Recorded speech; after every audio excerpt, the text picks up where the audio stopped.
Puji Tuhan, sudah duduk di dalam pesawat baru saya sadar. Itu karunia iman ya. Memang pesawat tuh ada saja alasan, inilah, itulah, ini, delay lah. Saya udah di dalam, Pak, Bapak penumpang terakhir. Lari Pak, cepat-cepat. Lari cepat-cepat, gak apa-apa lari. Yang penting saya masuk dalam pesawat. 2 kali. Oh, bahkan 3 kali. 1 kali kami tahun 2006 dengan teman-teman hamba-hamba Tuhan yang lain, penginjilan panggung boneka sampai ke Kepulauan Riau sana. 6 orang kami hamba Tuhan. Saya salah booking tiket. Kami pergi tanggal 25 Desember, Natal pagi. Pulang tanggal 30 pagi. Pesawat yang saya ambil jam 9.45. Saya pikir, saya hitung-hitung begini. Dari Tanjung Pinang waktu itu harus naik pesawat ke Batam. Tanjung Pinang ke Batam naik ferry 1,5 jam. Kita naik ferry jam 7. Ya taruhlah 8:30 sampai di pelabuhan. 1/2 jam naik, paling lambat 1/2 jam naik naik taksi sampai di bandara cuma 15 menit. Saya bilang paling lambatlah 1/2 jam. Masih ada 45 menit. Oh, cukuplah. Sudah siap-siap mau pulang, sampai di pelabuhan mereka bilang, Pak, ferry yang paling pagi jam 8 pagi. Mati aku, saya bilang. 6 orang tanggal 30 Desember pengerja GPD Ketapang ada di luar kota semua. Saya dalam hati, Tuhan, kok mani pancung leher saya ini. Tapi entah kenapa ketika dulu sudah di ferry, naik saja tapi nanti berangkat jam 8. Sudah duduk di ferry, hati saya tenang luar biasa. Tidak ada keperluan. Duduk, saya bilang ke teman-teman, ayo, ada kesaksian nggak secara pribadi? Satu bilang, Kak, ingat nggak waktu kita sampai Tanjung Pinang jam 4, kita dari Jakarta jam 7 pagi. Nggak sarapan, nggak makan siang. Ada 2 orang yang mahnya kronis sampai jam 4 nggak sakit mah. Mereka bilang itu bagi kami mujizat. 2 orang seperti itu, udah cerita masing-masing. Kak, kita nggak telat pesawat. Saya bilang begini, pesawat itu akan di-delay, akan ditunda sampai kita ada di pesawat. Tapi nggak telat kan, Kak? Nggak telat.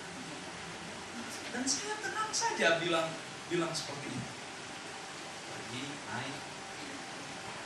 Begitu turun di bandara, saya lihat counter check-in. Masih ada kamar. Buka. Pesawat 945. Kami sampai di bandara 10.35 kalau tidak salah.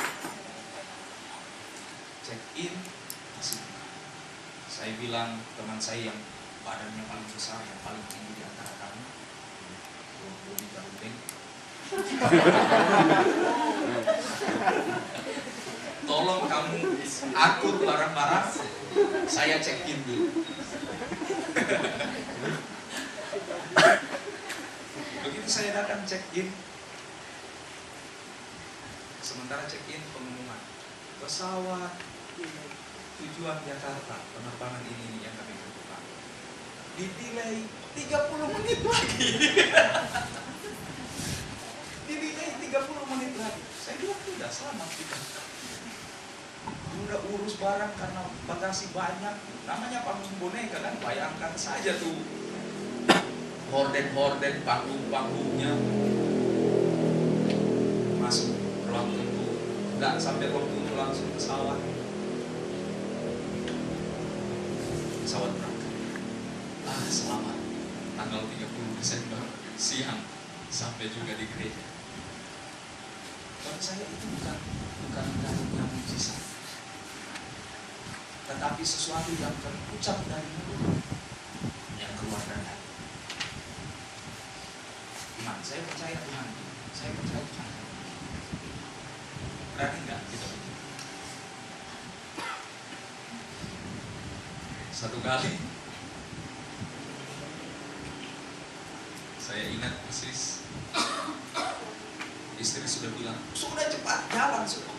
Apa-apa, ntar lagi. Teman yang Anda bilang telat, apaan? Gak mau sok-sok. Seperti biasa, pesawat masih pun begitu saja. Check-in udah betul. Pikir saya gimana? Bisa tunda Pak penerbangan yang berikut. Bapak tambah bayar saja 50%. Mau tidak mau harus berangkat. Ya udahlah, akibat kelalaian karena tunda-tunda. Masih lama. Karunia ada karunia iman, melakukan perbuatan ajaib. Kemudian karunia mujizat, melakukan sesuatu yang kelihatannya bertentangan atau tidak sesuai dengan hukum alam dan lain sebagainya. Saya pernah alami Desember ke penginjilan ke Palangkaraya, Natal. Dari kota Palangkarayanya kami naik mobil lewat jalan kebun sawit. Jam 8 pagi dari kota Palangkaraya sampai di tempat kebaktian setengah 7 malam. Kebaktian jam 7. Begitu habis kebaktian makan, pulang sampai jam 9 pagi lagi, jam 10 pagi di Palangkaraya. Tapi yang jadi bagi saya jadi sesuatu yang begitu membahagiakan. Waktu kami pergi, bayangkan pergi cuma pakai kijang kapsul, kami lewati jalan yang sekitar 300 atau 200 meter. Itu rawa, lumpur. Orang bilang, sopirnya bilang, Pak ini kalau hujan sedikit saja, kita nggak bisa pulang. Tiket saya pulang ke Jakarta 19 Desember. Tidak mau harus pulang. Besok harinya mama ulang tahun, masa anak nggak ada di tempat. Anak durhaka itu namanya. 20 Desember Ibu Gembala ulang tahun, terus saya nggak pulang. Wah, ini harus ada 20 Desember. Besoknya pesawat saya jam 1:30 siang. Jadi mau tidak mau malam itu harus pulang. Baru habis firman Tuhan, hujan turun deras sekali. Mereka bilang nggak bisa. Hujan di sini kalau sudah hujan. Habis kebaktian masih hujan. Ya sudah mau doa berat, hujan besar. Saya berdoa. Saya cuma bilang, Tuhan, segala sesuatu dari Tuhan itu baik. Hujan atau panas itu baik. Tapi besok saya harus pulang Jakarta, Tuhan. Kalau hari ini atau sekarang hujan tidak berhenti, saya nggak bisa lewat jalan itu. Nggak bisa lewat, pesawat pasti terlambat. Saya nggak bisa pulang. Saya bilang semua baik. Tapi saat ini saya minta hujan dalam nama Yesus berhenti. Saudara percaya nggak percaya? Saya amin hujan berhenti. Kami bisa pulang. Hujannya bukan berangsur-angsur berhenti dari deras terus gerimis apa. Nah, memang dari deras tiba-tiba berhenti. Kaget semua. Di sana dibilang, pendeta pawang hujan. Nah kalau itu bukan iman bagi saya. Bagi saya itu mujizat. Saya alami. Oh saya merasa. Iya Pak. Ini Tuhan memberi karunia mujizat, melakukan sesuatu yang sebenarnya secara alam, hukum alam mungkin tidak mungkin, tapi Tuhan berikan kita mampu. Oke, sedikit lagi. Karunia kesembuhan. Kalau kesembuhan bicara tentang penyakit.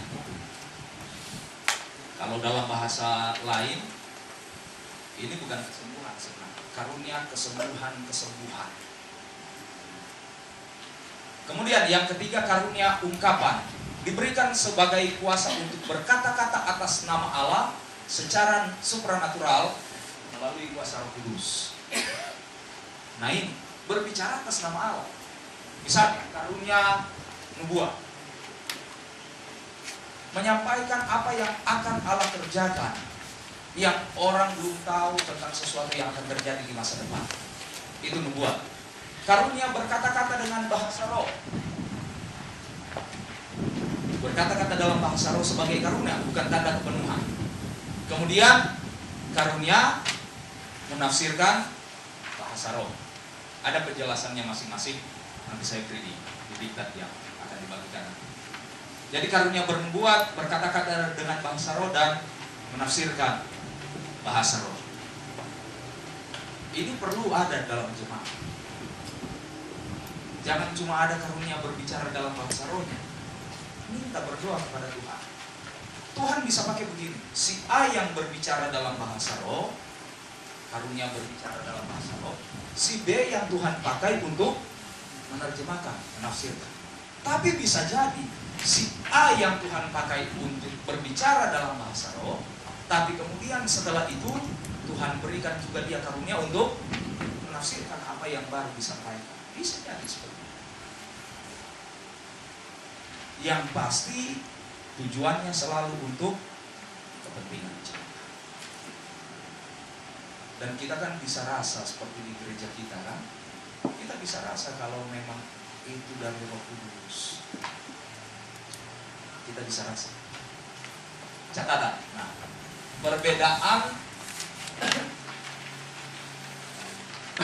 perbedaan bahasa roh sebagai tanda kepenuhan dan sebagai karunia.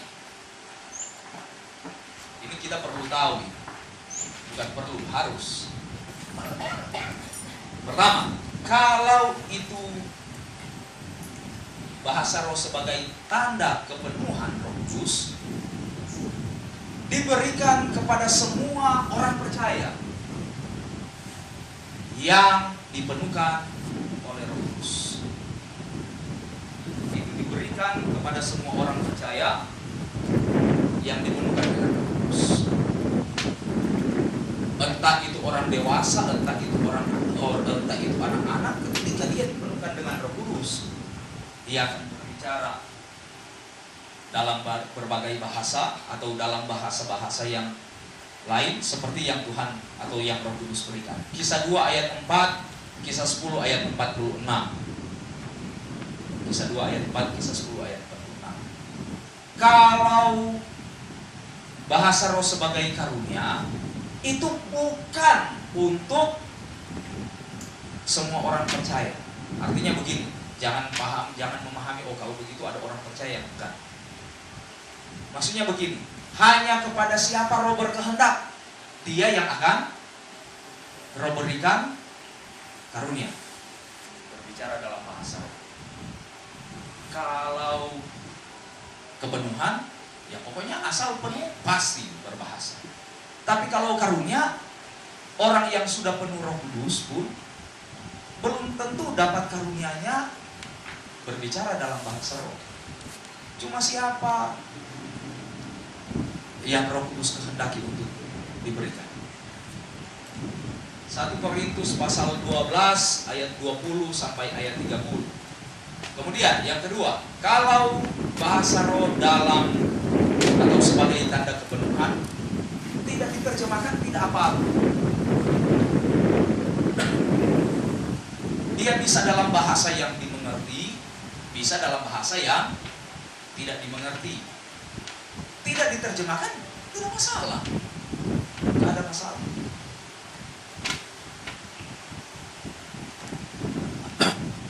Tapi kalau karunia, bahasa roh itu sebagai karunia, kudu harus wajib diterjemahkan. Wajib diterjemahkan. Rasul Paulus bilang begitu. Kalau ternyata tidak ada yang menerjemahkan, udah berdiam diri saja. Artinya nggak usah teriak kencang-kencang. Ya, saya rasa kadang-kadang itu yang mungkin seperti saya bilang Bapak Kepala kita. Ketika berdoa, bukan berdoa dalam keadaan kepenuhan, dia bicara bahasa roh. Tapi Alkitab bilang, dia tahu, oh ini hanya membangun diri sendiri. Ini bukan karunia berbicara, tidak akan ditafsirkan. Alkitab bilang lebih baik Ekstrimnya di situ dikatakan dia berdiam diri, berkata-kata saja untuk diri sendiri. Apa perlu kelihatan dengan pelan saja berbicara dalam bahasa roh, berdoa dalam bahasa roh, pelan saja untuk diri sendiri. Tidak perlu mau kasih dengar ke orang lain. Orang lain tidak akan dibangunkan dengan hal itu. Hanya iman kita yang akan dibangunkan. Tapi kalau kita bicara dengan bahasa roh dan ada terjemahan, jemaat akan dibangunkan, akan diberikan semangat lagi. Berbahasa roh sebagai tanda kepenuhan itu tetap ada seterusnya dalam orang percaya yang dipenuhkan dengan Roh Kudus. Artinya kalau kita sudah sekali dipenuhkan dengan Roh Kudus, Tuhan beri bahasa roh itu akan ada di dalam kita. Kapanpun kita berdoa, kita dapat berdoa dengan bahasa roh itu. Ketika roh berdoa bagi kita dapat berdoa dengan bahasa roh itu.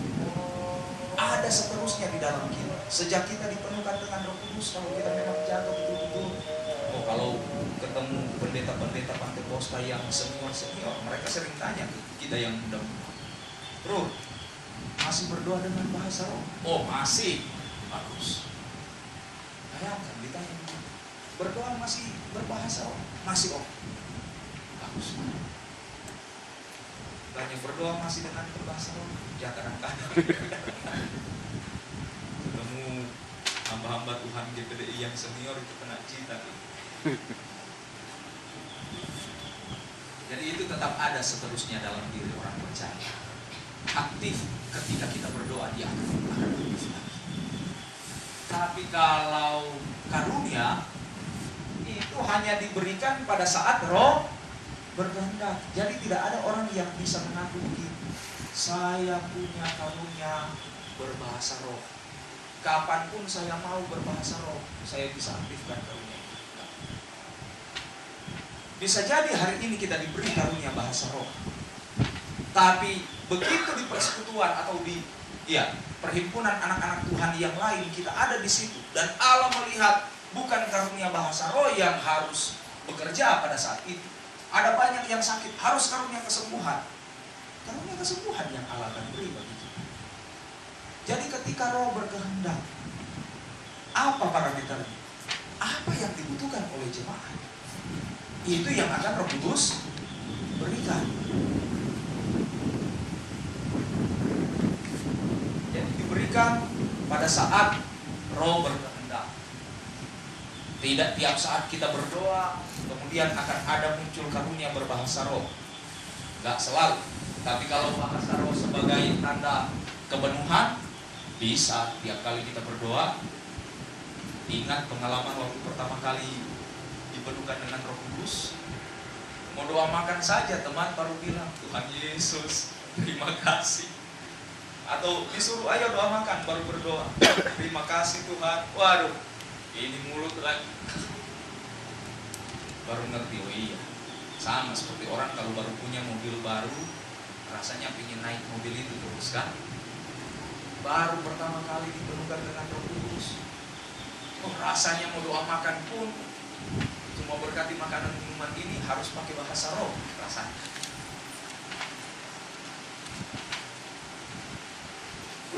Itu hanya saat roh berkehendak. Saat dia lihat jemaat memang butuh karunia berbahasa roh, dan dia akan berikan kepada orang lain atau orang itu karunia untuk menerjemahkan, maka itu akan bermanifestasi atau akan bekerja. Kemudian yang berikut, karunia bahasa atau bahasa roh tanda kepenuhan itu hanya menentukan diri sendiri. Tadi saya bilang hanya menentukan diri sendiri. Sampai ada ayat bilang kalau ada orang yang lain yang masuk dan lihat, sedang apa itu? Ribut-ribut semua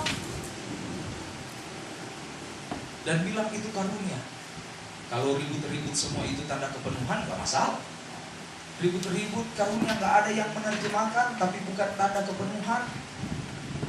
Gak ada yang menerjemahkan, orang masuk, orang bilang katanya jangan-jangan gila. Alkitab ekstrim. saklek untuk hal-hal yang begitu.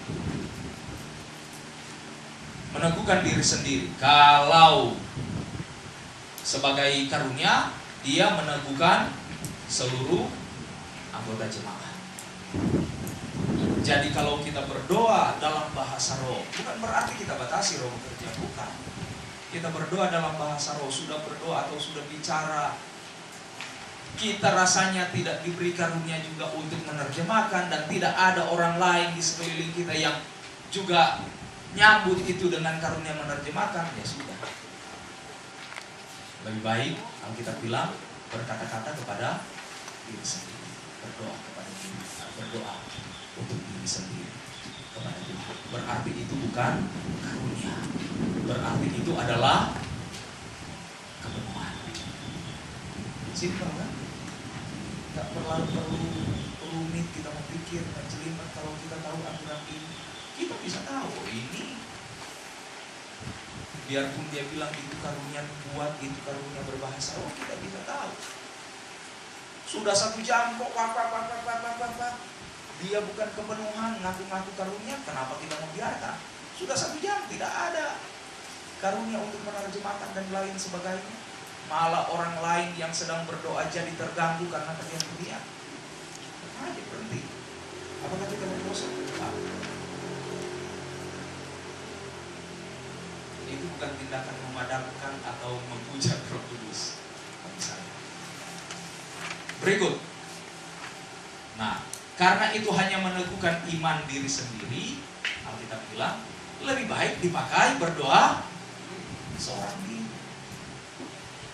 Kalau cuma sendiri mau berbahasa roh 3 jam, ajar saja. Tapi kalau dengan orang-orang dalam perkumpulan jemaat, kita berdoa sendiri hanya dengan berbahasa roh, kita teriak-teriak, orang lain gak ngerti, tidak ada yang terjemahkan, akhirnya jadi mengganggu. Tetap berdoa dengan bahasa roh, tapi volumenya diputar ke kiri sedikit. Suara kita akan agak dipelankan. Tetaplah, tetap berbahasa roh, tapi harus mampu mengendalikan diri kita, jangan akhirnya jadi emosional. Nah, coba ini, saya bilang tadi, kalau dia karunia, itu digunakan dalam kebaktian bersama. Digunakan dalam kebaktian bersama, digunakan dalam perhimpunan jemaat. Sebab kalau cuma kita berdoa sendiri, kemudian berbahasa roh, artikan juga sendiri, kecuali ada 1-2 orang di situ. Yang namanya jemaat kan, kalau sudah jemaat itu perhimpunan, Alkitab bilang di mana ada 2 atau 3 orang, itu sudah perhimpunan jemaat. Tapi kalau cuma sendiri, selalu begini. Kalau kita berdoa dengan bahasa roh, ya saya nggak tahu ya teman-teman bagaimana. Kalau saya pribadi, saya begini, saya tidak tahu apa yang saya ucapkan, tapi jauh di hati kecil saya sepertinya mengerti apa yang sedang didoakan. Walaupun saya tidak tahu kata-kata yang keluar itu apa, tapi dalam hati saya mengerti, saya memahami. Lagi doa untuk ini, lagi doa untuk ini. Bisa digunakan dalam kebaktian bersama. Oh, udah selesai. Jam 3:30. Mau tanya atau mau pulang? Pertanyaannya disimpan saja dulu ya. Karena jadwalnya tadi kalau nggak salah jam 3, setengah 2 sampai jam 3 ya. Kita mulai udah jam 2. Saya pikir jatahnya tetap 1,5 jam. Nggak, jangan. Ya, yang ada pertanyaan-pertanyaan, kumpulkan saja dulu, siapkan dulu, simpan baik-baik, masukin di dompet. Semoga lupa ditanyakan supaya saya nggak kelabakan. Jangan. Ayo, saya serahkan selanjutnya pada Tante Lani atau Ko Kris. kepada siapa diberikan